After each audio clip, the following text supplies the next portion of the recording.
O cenário é a corrida presidencial. Dois candidatos disputam acirradamente uma vaga à presidência do país.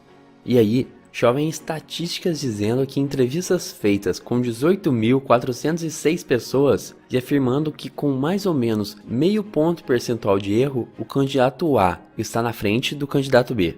Mas aí, passado alguns meses, semanas ou dias, no dia da eleição, descobrimos, como sempre descobrimos mesmo, que todo esse tempo gasto acompanhando gráficos e mais gráficos de projeções não valeu em nada.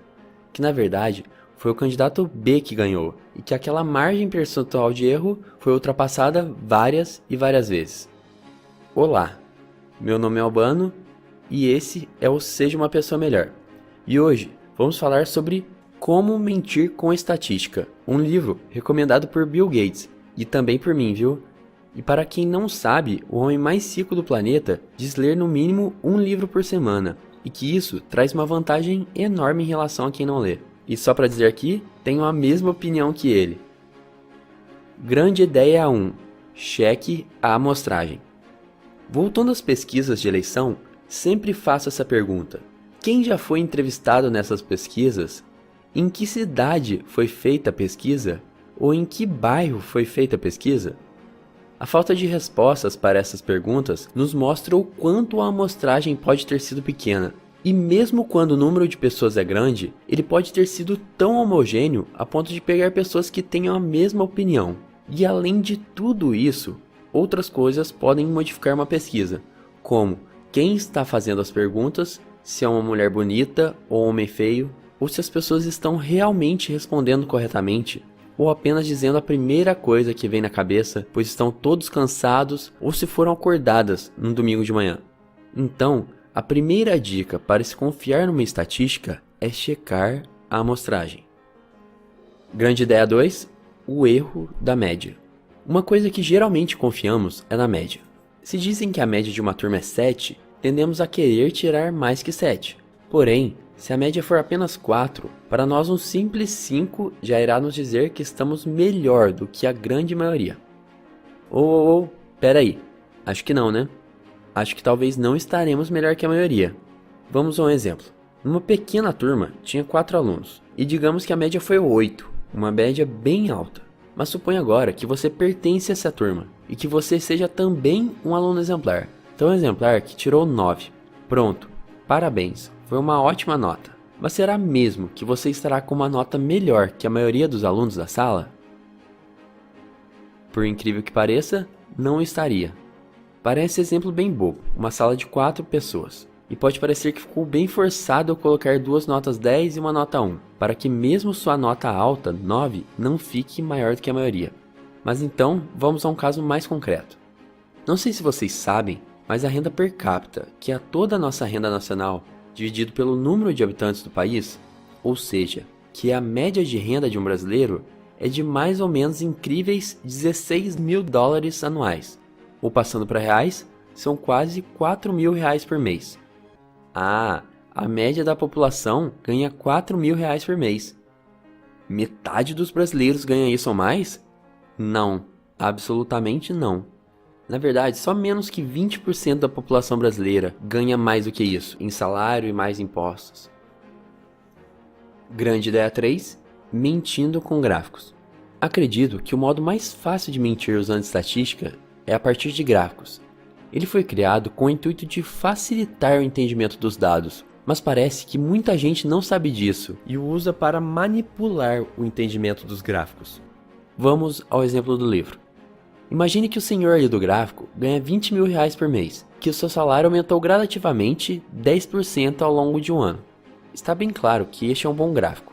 Ele pode ser visto e compreendido claramente, pois ele está proporcional e a linha do zero está lá embaixo, com o intuito de fazer a comparação. Os 10% são para o gráfico os mesmos 10% do aumento. Uma tendência de alta boa, mas não espantosa. Esse gráfico é perfeito, se tudo que você pretende fazer é somente facilitar o entendimento da informação. Mas agora imaginamos que o senhor do gráfico esteja precisando de um grande empréstimo e que quer fazer com que você empreste uma grande quantia a ele. E vou apagar aqui para mostrar agora o que ele precisaria fazer para tentar te convencer, que é cortar a base. Pronto, Agora você irá dar um empréstimo a ele? É o mesmo gráfico, porém, a impressão fica um pouco diferente. Os números e a curva são as mesmas, mas os 10% visualmente agora parecem ser quase 50%. Alguém apressado que não tivesse visto o primeiro gráfico poderia logo pensar que realmente foi esse o aumento do senhor e estaria pensando em dar um empréstimo a ele sim. Mas como a gente não cai assim tão fácil, o senhor vai além e vai deixar o gráfico ainda mais convincente. Vou apagar aqui novamente para mostrar o último gráfico, onde foi alterada a proporção. Agora está impressionante, não? Mostre esse gráfico para outra pessoa e pergunte se o seu salário subisse nessa proporção, se eles te emprestariam algum dinheiro. Seria muito mais fácil conseguir dinheiro assim. Isso é o mesmo que trocar a frase subiu 10% por subiu vertiginosamente, alcançando o teto de impressionantes 10%. O poder da manipulação usando aspectos visuais, que é o gráfico, é extremamente convincente. Normalmente, damos muita credibilidade para gráficos, o que deixa um caminho aberto para pessoas de má fé. Mas agora, você consegue se defender. Sabendo disso, para todo gráfico mostrado a partir de agora, virá junto uma análise crítica, a sua análise crítica. Grande ideia 4, o problema da causa e consequência. Uma vez alguém teve um bocado de trabalho para descobrir se os fumantes tiram notas menores na escola do que os não fumantes. O resultado agradou a muitas pessoas. Parecia que o caminho para boas notas estava em deixar de fumar. E para ser ainda mais conclusivo, poderíamos dizer até que fumar faz mal à mente. E vamos dizer também que esse estudo passa por todos os filtros que já ensinamos aqui. A amostra foi suficientemente grande, honesta e cuidadosamente escolhida. E tudo que se pode para uma ótima pesquisa. Mas ela peca em apenas um ponto: sua conclusão. Uma suposição sem fundamento foi feita. Como foi comprovado que fumar e ter notas baixas andam juntas, foi concluído erroneamente que fumar causa notas baixas. Mas não poderia ser o contrário? Talvez são as notas baixas que levem o estudante a fumar. Ou talvez seja o convívio com outras pessoas que fumam que tira o estudante de perto dos livros. Há várias outras explicações razoáveis. O que acontece é que nós não temos o direito de escolher uma delas ao acaso e dizer se é verdade, mas é isso que ocorre. E além de tudo isso, tinha esquecido do mais básico e talvez mais importante. Nunca esqueça de checar a fonte da pesquisa. Todas as mídias sociais de hoje estão pipocando com contas, estatísticas e gráficos nos mostrando qualquer coisa que querem. Quero só mostrar mais essa imagem aqui, para enfatizar a ideia.